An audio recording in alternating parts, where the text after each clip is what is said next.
Hey everybody, Adam Savage, and I am in the Armor Conservation Lab at the Metropolitan Museum of Art. And last year when I was here, I took some pictures for the socials in front of this beautiful rack of tools, and they went crazy. And if you've noticed that photo and noticed this now, things have gotten a lot more organized. And I'm here with Jennifer, here in the Armor Conservation Lab. Hello. Nice to meet you. Nice to meet you. Some organization has happened. Yes, so I did start my internship kind of floundering, honestly. Yeah. Because there's just a large quantity of items in this collection. There's 644 total. And including hammers and everything. Armors So and the gauntlets entire collection of Tesho's tools. Like a little backstory, I don't know if you want it. Yeah, please. So I think last time you were told that this collection belonged to the first armorer who worked at the Met, Daniel Tesho, who was a Frenchman who was brought from Paris by the first curator of arms and armor at the Met. Yeah. And it was actually 1909. He was brought by Dean to work on items in the collection. And in around 1912, the curatorial department dedicated to arms and armor was officially created. It's the same year as the Titanic sinking, so it's easy to remember. But yes, and so when they founded the department, Dean really pushed to acquire the collection to become a working collection and also to use as research. But so this is one of my favorite things. These are parts of the Met's collection that are also in active use. Yes, yes. Although who knows in future, maybe it will become no longer used because it's too precious, but there's still a lot of research that needs to go into it. So the organization, right? So, so the kind of first breakthrough, because it was very confusing at first, I'm not an armorer myself. So I looked at archival photos from the 1920s when Tesho was still around, and the actual armors were still around, and there was clearly some kind of order to it that made sense. That they used for their taxonomy of use of the and tools. it makes sense if you're a working artisan, you want your tools organized because you know exactly what to pull out when you want it. So the weird thing though is, so accession numbers, I don't know if you know how it works, but you know the order in which it was received by the or the order in which it's sort of cataloged by the museum and it's given a number, right? And so every item has its own number, and it starts in reverse order. So it starts with the hammers, but it starts with planishing hammers, which if you know anything about metalsmithing is wrong. Like you never start with the planishing hammer. No. Oh, that's the funny. end. So you do start with these kind of blunted, so it's like rounded. Yeah. Not polished. Right. So these would be forming hammers. Right. So for the basic forming of the plate. You first start working it and getting a rough shape out. And that's why the weight, the amount of momentum behind it. There's they're usually large, but then there's all kinds of shaping that goes into it, obviously. There are some specialty tools here that were interesting. So these, we kind of hypothesized as to what these were for. They're clearly customized items. And I had to look at the documentation that Tesho left behind, which, to be clear, is like a yellow notepad page with, penciled scribblings on it, not very clear. And a lot of people misinterpreted this in subsequent transcriptions. So they wrote it, so he wrote it in French, and he wrote rayure, so boule pour rayure, so it's like a ball for interior riveting, rayure intérieure, sorry, and they couldn't read it clearly, and they thought he was saying cuivre instead of rayure, which is copper. So interior copper doesn't really make sense. And then it keeps going, and at one point they're like cuir, which is leather. So you can snowball off the wrong interpretation. Yeah, and all this because they don't really understand the tools themselves. So there's a lot of misinterpretation. So you've had to pick up that understanding. Yeah, I definitely had to do a lot of parsing. He also did misspell quite a few words, and so I had to kind of figure out what those were supposed to be. But yes, and so these are for interior riveting, which makes so much sense when you look at them now. Right. So this is you'd use this for starting to mushroom out a rivet on the inside. Yeah, and it's it's rounded, so you're not denting stumpy, the armor. So, yeah, exactly. 78. That is the accession number. Oh, that stamped it right into the tool. Yeah, and the Those museum were old marks. Days. I mean, they still kind of, well, it depends. Yeah. Depends on the item. They're so beautiful. They are. So I'm going to skip through quite a few of these. You can kind of see that these are like rougher, concave, and so you get into more specialized shapes here. This is so this is like for it's listed as like for making rolls and cylinders, for instance. This is interesting. These are marteau à vaisselle dishing hammers. Okay. So it would be theoretically to sort of like spread out Right, to stretch the metal. out. Yeah, Okay. stretch them out, and it still has that sort of rounded, blunted shape, but because it's kind of rectangular, you can sort of make a different extension, basically. So yeah, so that's the museum mark on it here. We still have the stamps, actually. Wow. So MUS NYC, I think it says. Yeah. And then that's the acquisition number. That's the accession number, yes. Accession number. Yeah. So all in reverse order, starting from 99 and going to 1, because the hammer's at the beginning of it. And it's, Yes, so about the markings, yeah. I started looking into it, and obviously I had, 2.5 months working part-time. Yeah, fair There's enough. only so much I could do. And I started looking into what I could, I had to prioritize Yeah. what I was doing. Sure. But we found that there were there's another museum, for example, of tools in Troyes in France called the Musée de l'Outil et de la Pensée Ouvrière, which is like the museum of tools and the laborer's thought or laborer's mind, which I think you would be very interested in. It's totally dedicated to laborer's tools, artisanal tools. Oh, wow. And they have tools with the same stamps on them. Oh. So Artigue is probably a toponym. It's probably where it was made. JB could be a person, could be a manufacturer, could be anything. We don't know yet. Right. And I actually did find, like on eBay, one Wow. of these with the same stamps, and they have since acquired it for research purposes. So we'll see where that goes. Incredible. And this is a newer handle, I'm guessing, the Patterson brothers? Yes, that I think this is probably one that he got when he was in America. Yeah. So yeah. Oh, I should say, you were the one that figured out what that hammer with the hole in it ended up being for. So This was one of our key things from last time. what you guys call the hollow peen hammer Yes. is an item called marteau chassepot, a chassepot hammer, which is not related to the chassepot rifle, which is it's a totally different thing. Okay. So you see there are 3. Yeah. There are more, actually. I think there might be one more that's missing from the collection. But basically, it's a hybrid riveting tool.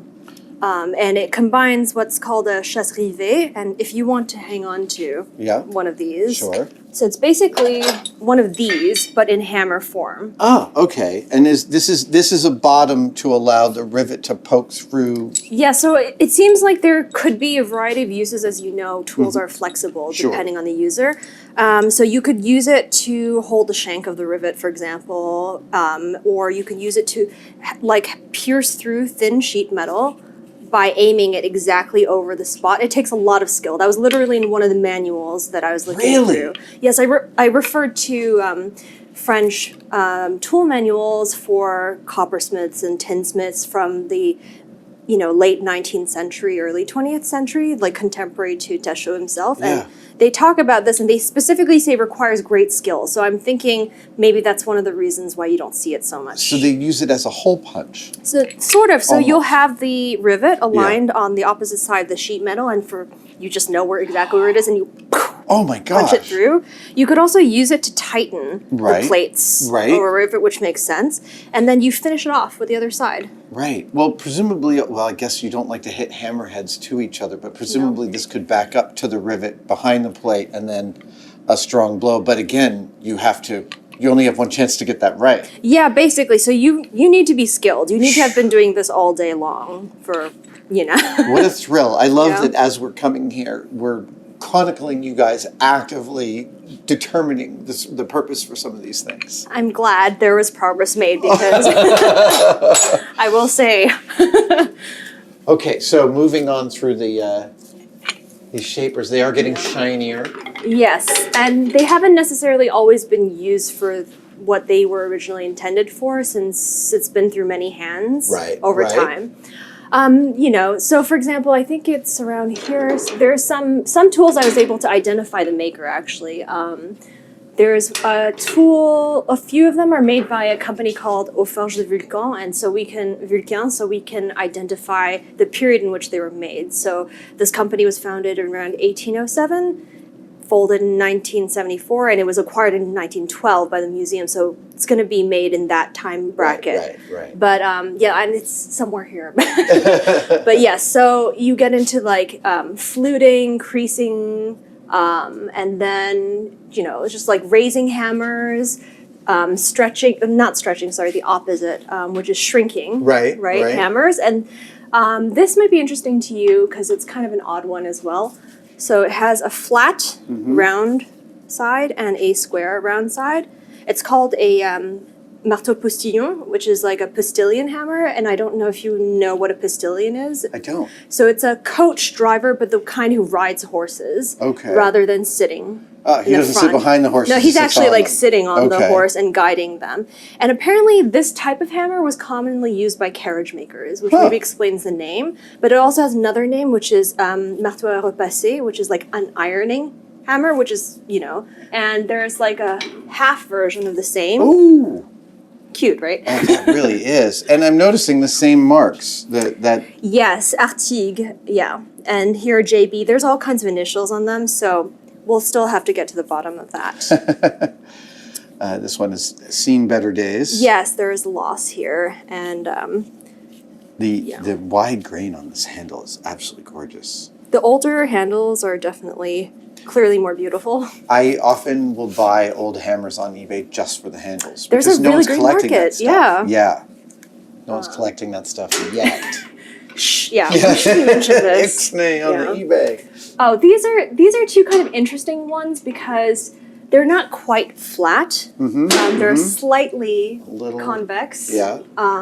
As opposed to the normal planishing hammers, which are completely flat. Yeah. And I was looking into this, and Tesho calls them like basically convex round hammers, but they also have other names in tool catalogs, which is marteau adressé.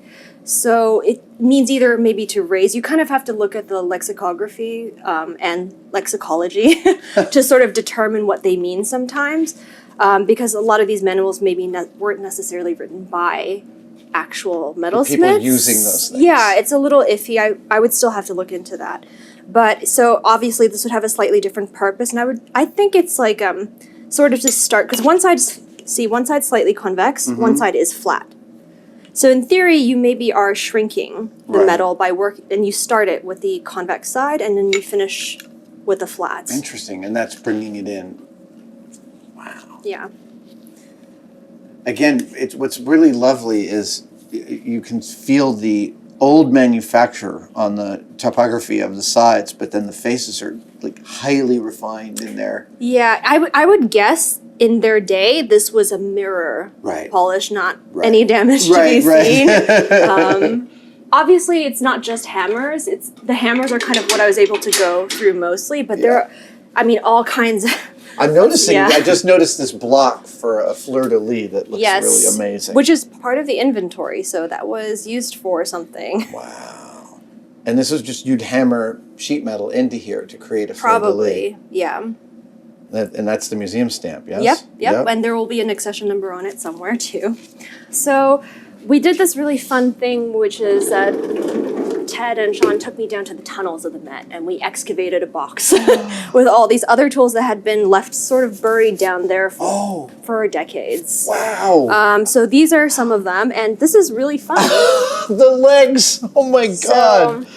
I can't believe how old this joke is. Calipers, yes. So I didn't know this at the time. We were delighted when we found it, but they're called, you can open and close them too. So we found them listed as like dancing leg calipers, and also in a German word Tanzenseite, and also in French they would be known as maître dansé. Apparently they were really used by clockmakers and stuff, but obviously it's just inside-outside calipers that are fun. Right, but it's there's also a wire cutter in there. Yes. You can still buy these. Yeah. Like, this is like a sort of, a cheap joke pair of calipers that you can find. Yes, there you go. These are still purchasable. Look at that. No, I made that. Oh, you made that. Yeah. So Dude, you made it was that. for fun. That's it was amazing. for fun. It's not well made at all. But Are you kidding? This is totally beautifully made. Anyway, so yes, it was a joke, basically. I love that. And so, how old is this? Like over 100 years old? I mean, we don't know yet. Right. I mean, it could be. So actually, I completely forgot to say this, but so Tesho inherited. We don't know which one specifically, but he inherited a portion of his tools from his master Ludwig Klein, who was an Alsatian, and he trained in Germany and in Dresden, worked in Dresden too. So we don't know his lineage, but he also worked for an armorer called Chartier, Monsieur Chartier in Paris. Oh yeah, go ahead. And so we know based on Tesho's account that his master, Ludwig Klein, also inherited tools from Monsieur Chartier. So there are generations of armorers who pass down tools, presumably to their actually good students, because I don't see why you'd leave your tools to Fair enough. to someone who wasn't good at their job. And kind of differentiating them from one another is a little trickier. Right. We'll slowly start chipping away at this.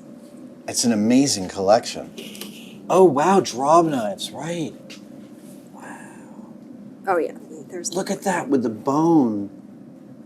There's also a bellows, which is There not is? here. Yeah, Oh. it's in a different place because it was too big to fit in here. But yeah. Oh my goodness. I don't usually get to look at tools this old. Like I have some braces, but this is real. That is super wonderful. I really appreciate you taking me on a tour through the current state of your deep dive through these. That is really lovely. Thank you so much. What a thrill.